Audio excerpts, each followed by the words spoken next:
আসসালামু আলাইকুম প্রিয় দর্শক, অন্য মঞ্চের আলাপচারিতায় আপনাদের সকলকে আমন্ত্রণ জানাচ্ছি। যে বিষয় নিয়ে কথা বলতে গেছি বলতে এসছি, এতক্ষণ নিশ্চয়ই থাম্বনেল দেখে বুঝে গিয়েছেন। হ্যাঁ, বাংলাদেশের নির্বাচনের পরে আবার আগুন জ্বালাবার একটা প্রক্রিয়া শুরু হয়ে গেল। ভাবা গিয়েছিল শান্তি নিয়ে আসবে এই নির্বাচন, যে অন্ধকার গিলে নিয়েছে দেশটাকে, সেই অন্ধকার কেটে গিয়ে শান্তির ভোর, সুস্থভাবে বেঁচে থাকার পথের দিশা দেখাতে আলোকবর্তিকা নিয়ে আসবে বাংলাদেশের এই সদ্য হয়ে যাওয়া নির্বাচন। কিন্তু তা বুঝি হওয়ার নয়। নির্বাচনে দেশের মানুষ এক সুস্থ স্থিতিশীল সরকার গঠনের জন্য 2/3 সংখ্যাগরিষ্ঠতা দিয়ে বিএনপিকে ক্ষমতায় এনেছে, কিন্তু মানুষের প্রার্থিত শান্তি বুঝি এলো না। যে অরাজকতা দেশটাকে চেপে ধরেছে সেই 24 আগস্ট থেকে, সেই পরিস্থিতি বুঝি রয়েই গেল।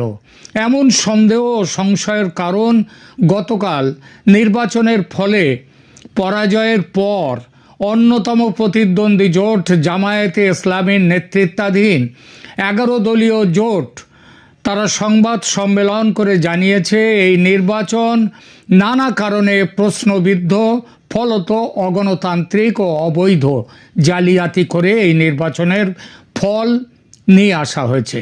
এই ফলাফল অন্যায় করে তৈরি করা, সুতরাং তারা মানছেন না। এবং মানছেন না বলে ঘরের মধ্যে চুপ করে বসে থাকবেন তাও নয়, এর বিরুদ্ধে প্রতিবাদে আবার রাস্তায় নামবেন তারা। তাদের মতের ও বিশ্বাসের যে গণতন্ত্র আছে, সেই গণতন্ত্র প্রতিষ্ঠার জন্য আন্দোলনই হবে তাদের পথ। সেই আন্দোলন 24 জুলাইয়ের মতো হবে কিনা সেটা অবশ্য বলেননি তারা, তবে ইঙ্গিত বা আলামত কিন্তু সেদিকেই। কি বলেছেন তারা?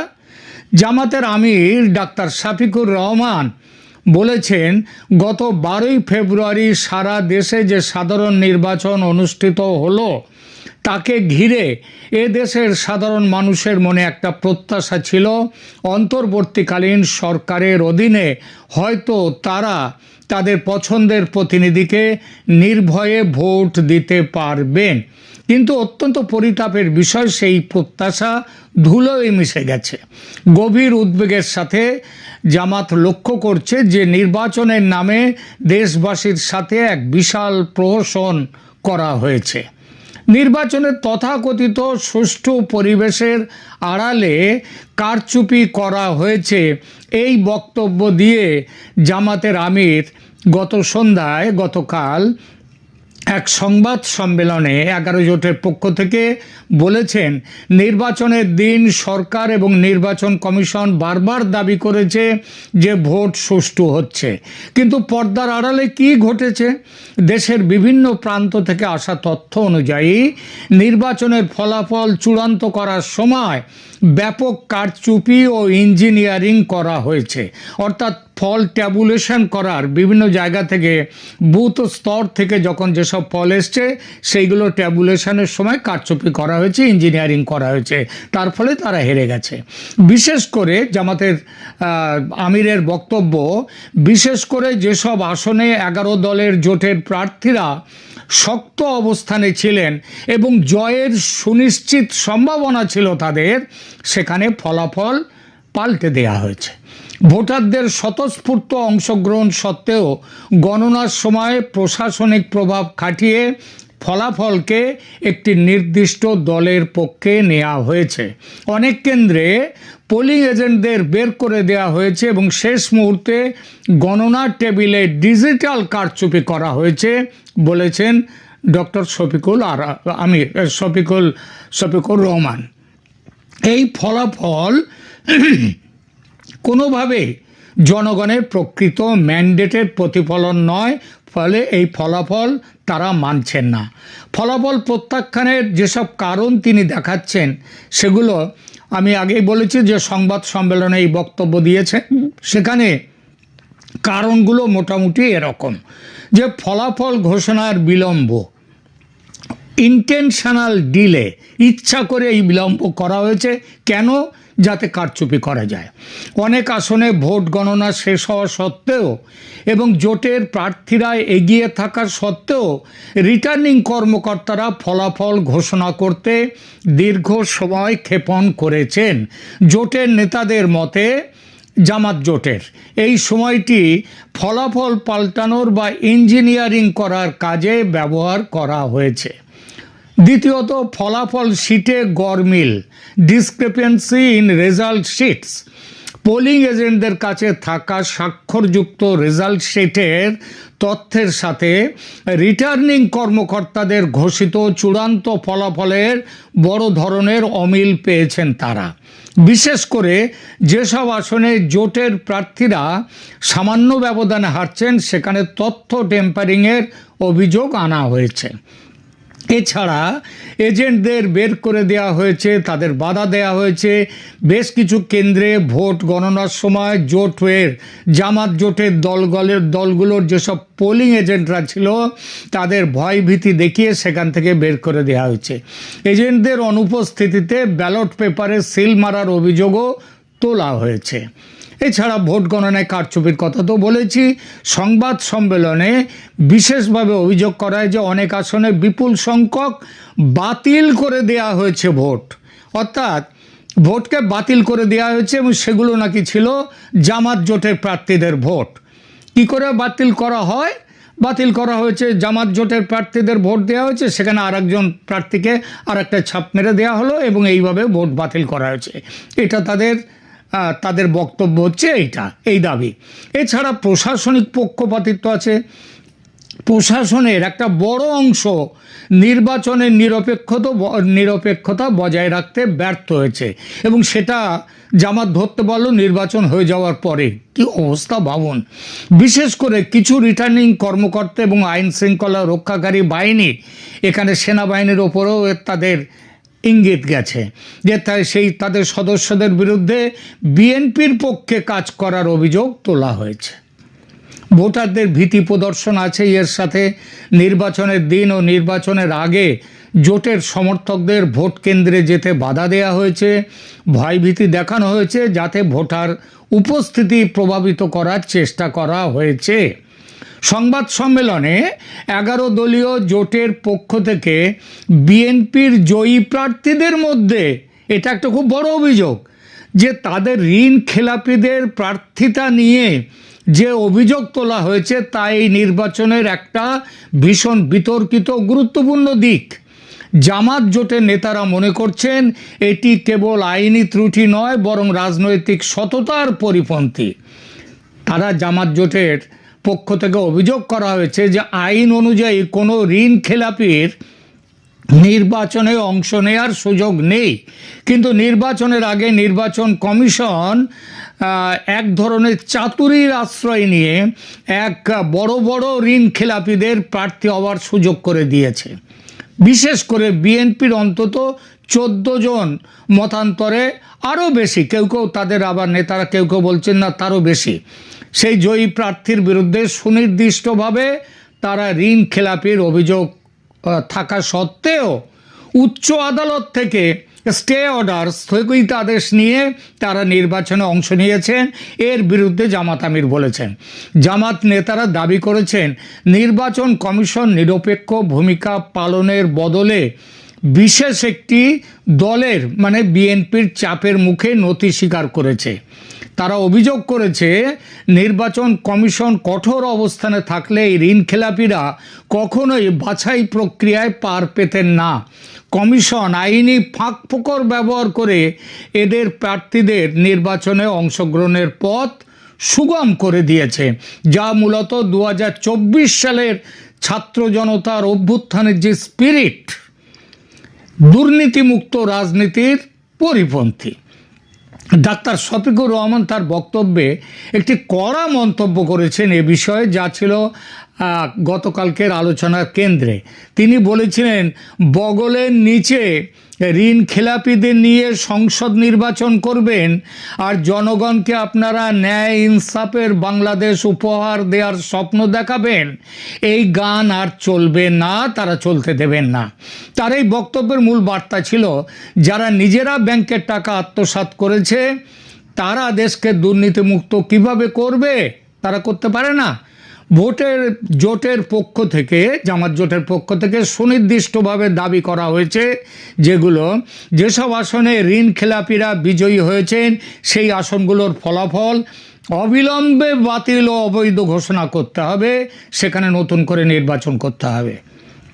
এই প্রার্থীদের বিরুদ্ধে দ্রুত আইনি তদন্ত চালিয়ে তাদের সদস্যপদ বাতিল করতে হবে। তৃতীয়ত নির্বাচন কমিশনকে জাতির কাছে জবাবদিহি করতে হবে যে কেন তারা এই বিতর্কিত ব্যক্তিদের ভোটের মাঠে নামার সুযোগ দিল।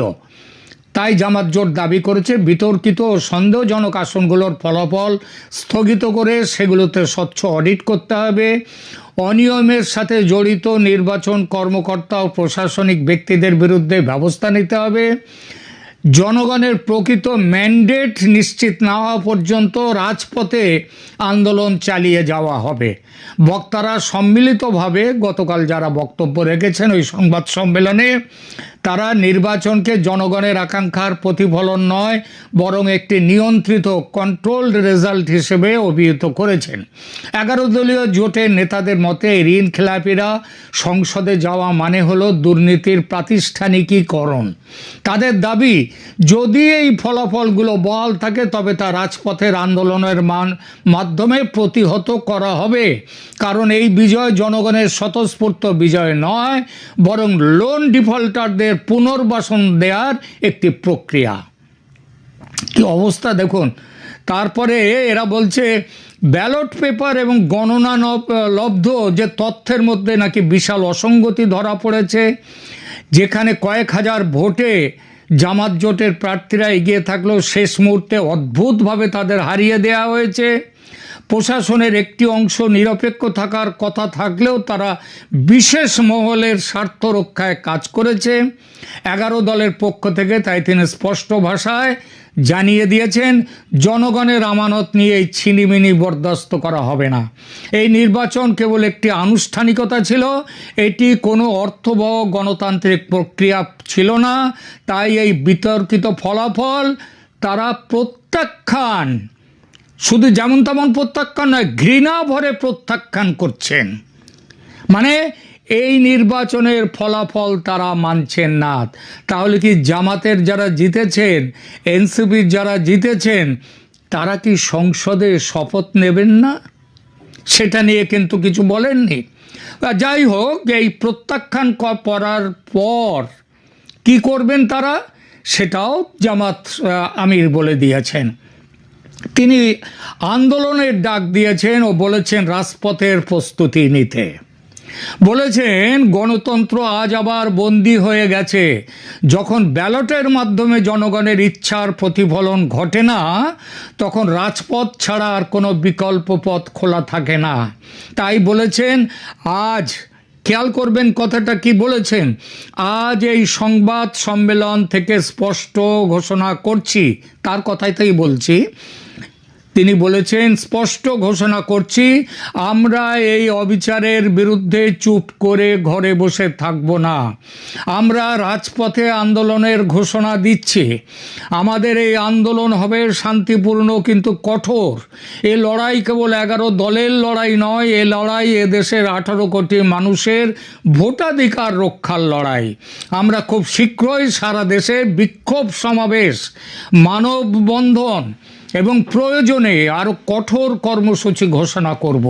আমাদের দাবি পরিষ্কার, অবিলম্বে এই বিতর্কিত ফলাফল বাতিল করে পুনর্নির্বাচনের ব্যবস্থা করতে হবে এবং প্রশাসনের যারা এই জালিয়াতির সাথে জড়িত ছিল তাদের বিচার করতে হবে। এরপর নেতাকর্মী ও জনগণের প্রতি আহ্বান জানিয়ে তিনি বলেছেন আপনারা প্রস্তুত হন, ভয় পাওয়ার কিছু নেই। সত্য সব সময় জয়ী হয়, সত্যের কথা বলছে জামাত, আর সত্যের কথা বলছে এনসিপির নেতা নাহিদ ইসলামও ওখানে বক্তব্য রেখেছেন। আমির বলেছেন, শফিকুর রহমান, যারা ভাবছেন জনগণের অধিকার কেড়ে নিয়ে ক্ষমতা ভোগ করবেন তারা বোকার স্বর্গে বাস করছেন। বাংলার মাটি বারবার প্রমাণ করেছে রাজপথের আন্দোলনের কাছে কোনো ষড়যন্ত্রই টেকেনি। জনসাধারণের উদ্দেশ্যে তাই তিনি বলতে চাই, আপনার ভোটটি আপনার পবিত্র আমানত। সেই আমানত যারা চুরি করেছে তাদের সামাজিক ও রাজনৈতিকভাবে বয়কট করুন। আমাদের প্রতিটি কর্মসূচিতে অংশ নিয়ে এই অন্যায়ের বিরুদ্ধে আপনার প্রতিবাদ জানান। আমরা আপনাদের সাথে আছি, রাজপথে থাকব। অর্থাৎ বোঝাই যাচ্ছে জামাত ও ছাত্র জনতার দল এনসিপি মাঠে নামবে। সেই 24-এর কায়দায় নামার প্ল্যান কি? কিন্তু প্ল্যান থাকলেই কি 24 ফিরিয়ে আনা যাবে? এক কথায় এই প্রশ্নের উত্তর অসম্ভব। অসম্ভব। 24 আর 26 এক নয়। কেন এক নয় তার ব্যাখ্যা দেওয়া নিষ্প্রয়োজন, সবাই জানেন ও বোঝেন। সেদিন সেনাবাহিনী পাশে ছিল বলে অভ্যুত্থান সফল হয়েছিল। আজ সেনাবাহিনীর সমর্থন আর পাবেন না। বিদেশি ষড়যন্ত্র ছিল সেদিন। বিদেশি ষড়যন্ত্র অভ্যুত্থানের ইঞ্জিনে তেল জুগিয়েছিল বলে ষড়যন্ত্রকারীরা সফল হয়েছিল। জনগণকে ভুল বুঝিয়ে রাস্তায় টেনে আনা সম্ভব হয়েছিল। কিন্তু ন্যাড়া বারবার বেলতলায় যায় না। একবার গিয়েছিল, আর সেই একবার মাথায় বেল পড়ার পর যেভাবে ফেটেছিল মাথা, সেই ঘা এখনো শুকোয়নি। কবে শুকোবে সেটা জানে না। সেই ঘা নিয়ে আবার বেলতলায় যাবে ন্যাড়া, আবার রাজপথে।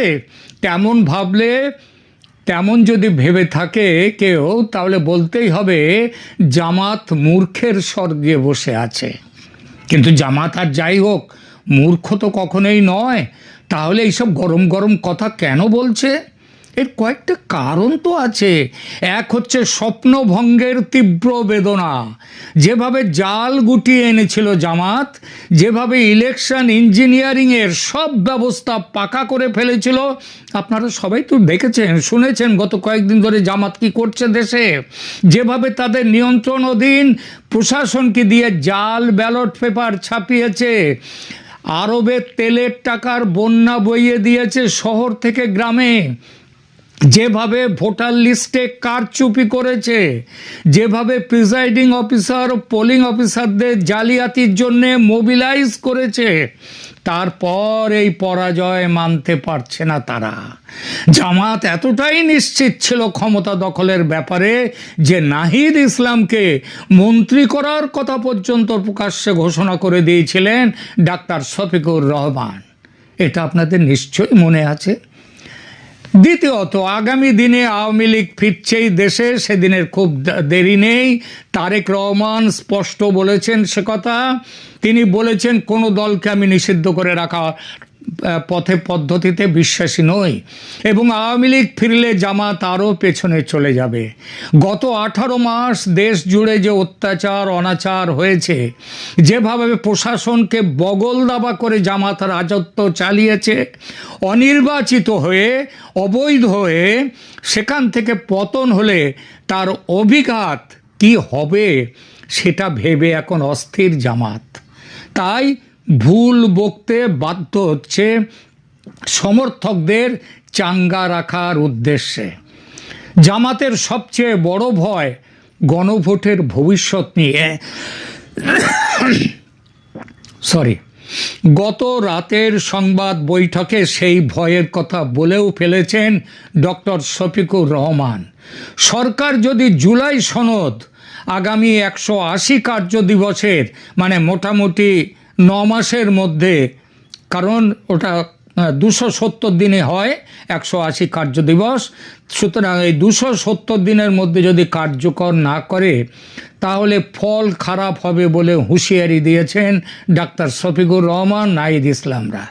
এতে একটা বিষয় স্পষ্ট, যে বিএনপি সরকার যে এমন কিছু করতে পারেন, মানে জুলাই সনদ যে জায়গায় আছে সেটা যে করবেন না, সেই সন্দেহ করছে জামাত ও তার সঙ্গীরা। আর এটা বুঝতে কোনো বড় নির্বাচনে বড় রাজনৈতিক বিশ্লেষকের দরকার পড়ে না, বিশ্লেষক হওয়ার দরকার পড়ে না, এই জন্যেই যে বিএনপি তার ক্ষমতার পায়ে কুড়ুল মারতে চাইবে না। সুতরাং বিএনপি এটার বিরোধিতা করবে জুলাই সনদের। গণভোট যেটা হয়েছে সেই গণভোট এই ব্যাপারে সেটা হচ্ছে সম্পূর্ণ বেআইনি, অসাংবিধানিক। সংবিধান কি বলছে বাংলাদেশের? বাংলাদেশের সংবিধান বলছে যে কোনো বিষয়ে যদি গণভোট করতে হয়, সেই গণভোটের সিদ্ধান্ত সংখ্যাগরিষ্ঠের মতে পার্লামেন্ট থেকে পাস করাতে হবে প্রথমে।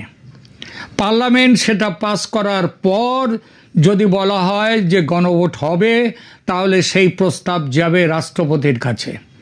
রাষ্ট্রপতি তারপর বলবেন যে গণভোট হবে কি হবে না, গণভোট করার ব্যাপারে তিনি নির্দেশ জারি করবেন। সুতরাং এটা কিছুই হয়নি, গণভোট করার কোনো এখতিয়ার এই সরকারের নেই। যেটা করেছে সেটা অসাংবিধানিক, এবং বিএনপি প্রথম থেকেই নরমে গরমে এর বিরোধিতা করে এসছে। আগামী দিনে ক্ষমতায় আসার পর বর্তমান যে অবস্থা রয়েছে জুলাই চার্টারের, এই চার্টার এই অবস্থায় আর পাস হবে না।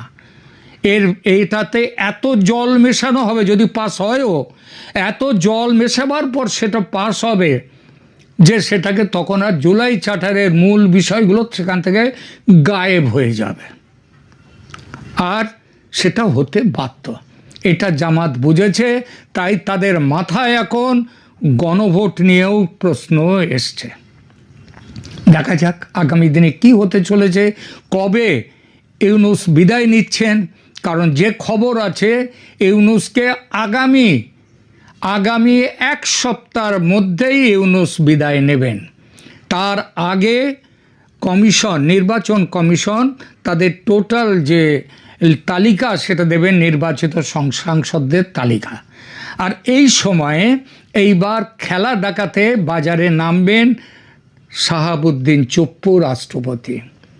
গত 18 মাস ধরে যেভাবে তাকে চূড়ান্ত অপমান করা করেছে ইউনূস সরকার, সেটা তিনি ভোলেননি বলেই, ভোলা তার উচিত নয় বলেই আমাদের মনে হয়, যদি অবশ্য তার বিন্দুমাত্র আত্মসম্মান বোধ থাকে। এখনকার মতো এখানেই রাখছি।